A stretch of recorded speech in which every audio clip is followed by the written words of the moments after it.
Mga kapatid, welcome back po. God bless po sa lahat at nawa nasa mapayapa tayong kalagayan sa ating kinaroroonan kung ano man ang ating mga ginagawa. Nawa maging biyaya po lagi sa atin araw-araw yung mga ginagawa natin. At doon sa mga nagla-like at saka nagsusubscribe, thank you po. At sa mga nagko-comment, thank you po. Bagamat alam baka mabigat po yung subscription, okay lang po. Mas na po ako kahit na yung like lang. Nagpapasalamat na po ako ng buong puso. Thank you po. Bigyan lang natin ng reaction yung 6 minutes ata, 4 minutes na post ni Senator Amy Marcos sa kanyang FB page na bago lang po yan eh. Almost 6 hours lang, 4 hours nakalagay doon. Nakita ko lang maraming nagpapaabot ng mga bagong informasyon sa mga daw. Parang may part 1 dati. Yan ang mabigat dyan, yung mga part 2. Yung revelation niya doon sa Luneta, magkakaroon ata ng panibagong pasabog si Senator Amy Marcos tungkol sa kalagayan o bisyo ng kanyang kapatid. Pero ang matindi dito mga kapatid, hindi na, kumbaga, may mga nakisimpatiya sa kanya na dati nilang, kumbaga sabi nga niya, yung mga dating kadaong-palad nila dyan sa Kwan, nagpapaabot ng mga impormasyon, mga pulis at saka sundalo, ang matindi sa Malacanang. Ibig sabihin, may mga nagbigay sa kanya mga impormasyon, nagbigay siguro sa kanya ng mga bagong informasyon tungkol doon sa mga kaganapan dyan sa Malacanang. Kasi sinabi niya, mga pulis, mga sundalo, mga dati nilang kadaubang palad. Pero ang maganda doon, may garantisya siya na hindi magiging, hindi para bang hindi may lalahad yung kanyang pagkakakilanlan kung sino man yung nagbigay ng impormasyon, na bagong impormasyon tungkol sa nangyayari sa Malacanang, yung party-party dyan. Nandyan, baka nga po, tanong lang tayo baka may video yan or may mga picture na binibigay. Kasi mula nung ibinulalas niya sa Luneta, magmula nung meron daw. Pero sa kanya kasi nagbula May mga nagbigay ng mga informasyon, ng mga bagong informasyon tungkol sa nangyayari sa kapatid niya dyan sa Malacanang. Siyempre, baka may nahagip dyan ng mga camera o may di ba? Kaya, matindi doon, kasi pag sinabing pulis at saka sundalo, ibig sabihin, bantay yan sa Malacanang o presidential group, di ba? Mga presidential guard ng group ng palasyo yan, PSG yan, or, siyempre, may mga pulis din yan Pero yung maganda doon, akala siguro nila walang nakamasid o yun ang opinion natin, baka nakukunan sila yung kanilang mga aktibidades dyan sa Malacanang o sa palasyo ng mga bagay na dapat na hindi nakikita ng mga tao na may nagbigay sa kanya. Yun ay base sa post niya sa kanyang FB page niya kanina, mga past 6 hours ago, mga ganon. Nakita ko lang doon sa kanyang page yun na may mga nagbigay sa kanya ng mga bagong impormasyon. Yun ang nakakagimbal dyan. Yung mga tinatawag na ibinigay sa kanya, na alam namang mayroon siya sigurado. Tingin ko lang, opinion ko lang po malamang mayroon ding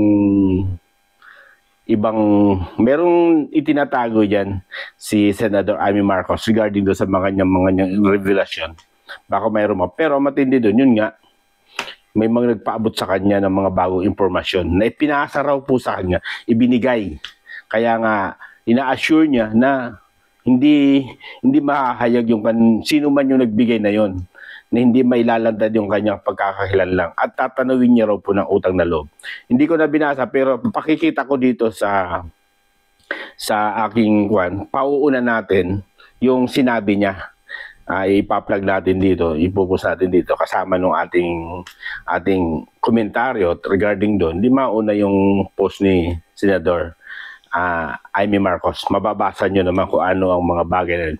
Pero ang mabigat po kasi dito mga kapatid yung tinatawag na panibagong pasabog. Yun ang mabigat doon. Baka nga, di ba? Mabigat yan, yung mga ganyan, yung mga second time around. Ba? Kasi, kunyan pabigat ng pabigat ng pabigat ng pabigat yung mga information na mailalabas. Bukod pa yun sa mga impormasyon na ibinibigay ni Saldico, mayroon sa kanya nagbibigay ng mga bagong impormasyon. Siguro, di ba kanyan parang thriller siya, parang thriller na dating, parang ito, mas akala natin mabigat na, pero mas mabigat pa palang pasabog. Kasi pabigat ng pabigat yung impormasyon na ibinibigay sa kanya. Kaya, hintayin natin yung mga ganyang pasabog. Pero nagkakaroon na sila ng ni First Lady, nagkakaroon na silang tinatawag na sagutan. At sinabihan nga siya ni First Lady na retokada, di ba? Pick down, di ba? Retokada si Senator Amy Marcos. Pero sinagot naman siya ni Amy Marcos tungkol doon. At hinahamon sila. Yun ang matindi doon. Ewan ko kung kakasa sila. Di ba? Hinahamon sila ng sabay-sabay magpa-hair follicle test. Di ba? China-challenge sila ni Amy Marcos. Sabay-sabay daw sila magpa-hair follicle test para malaman kung sino talaga yung lulong o sugapa sa pag-drugs o itong bawal na gamot. Sana tumugon sila para matapos na yan. Pero tingin ko at opinion ko, parang hindi sila kakasa doon sa part na yon. Kasi nga, alam naman ng karamihan to na talagang noon pa, talagang base sa mga previous na mga usapin, talagang kumbaga sinabi na Amy Marcos talagang gumagamit talaga sa pinagbabawal ng gamot. Kaya yung challenge niya na hair follicle test, palagi ko hindi sila kakasa. Mula kay BBM, kay Lisa Marcos, si Sandro Marcos, doon sa mga anak na mukhang hindi kakasa. Kasi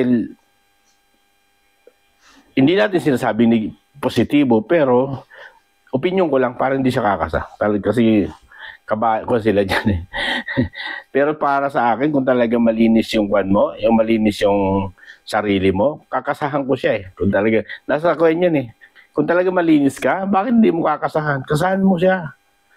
Kapag hindi kumasa, o hindi siya, yung hamon ni Senator Amy Marcos, hindi kumasa, meaning, matics na yun.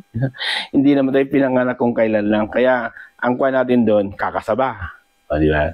Kakasaba si First Lady, di ba? O si Sandro, kaya si BBM doon sa hamon ng magpa-hair follicle test. Para magkaalaman sana doon. Pero, ang maganda doon mga kapatid, yung tawag nito, yung kusang may dumarating na information regarding doon, tapos nakapaloob doon sa yung pulis at saka sundalo na part daw ng sa Malacanang, mabigat yan. Diba? Kaya abangan natin yung situation na yun. Makikita nyo naman, alam ko nakita nyo naman yung post niya, diba? Na may mga nagpapadala sa kanya ng mga bagong information. Okay, tingnan natin. At tingnan nyo yung post na to, pakikita natin. Bagamat nakita nyo na ito, pero makikita nyo yung bahagi ito ng ating presentation. Okay, salamat at God bless po. Sana po maayos na at magkaroon na ng kapayapaan sa ating bansa upang, kasi ang hirap mga kapatid. Hindi lang naman sila kasi hindi naman nila mararamdaman yan. Bakit? Mga milyonaryo yan Alam mo ang nagdudusa ngayon at nagsasuffer, yung mga Pilipino. Yung nagbabangayan sa taas, walang problema sa kanila yan. Pero ang nagsasuffer, yung sambayan ng Pilipino. Bakit? Wala Apektado yung ekonomiya natin sa part na yan. Sigurado, apektado yan. Diba? Tapos, yung domestic natin, bababa. Tapos yung pagtitiwala ng mga international counterpart natin para magkaroon tayo ng, kunyari, sa borrow, di ba? O manghihiram tayo o maglo-loan tayo, masyadong negatibo yun. Yung mga inilabas na kanyan. Talaga apektado yun. Kaya, hindi sila ang maapektuhan. Ang maapektuhan, yung sambay ng Pilipino. Kaya sana na maayos yung ating sitwasyon. Yung mga inakusahan, kung sa Japan niya, nag-resign na. O di kaya, inuulit ko lagi yung sinasabi ko yan, malamang yung ganyang kabigat na akusasyon, irireki yan sa Japan, maniwala po kayo. Ganyan sa Japan. Napakataas ng standard nila regarding doon sa usapin na ganyan. Blind item lang, nagre-resign na. Yung pa kayang lantarang sinasabi yung pangalan, tapos detalyado, tapos ang kapal na mukha, nakakapit tuko pa rin.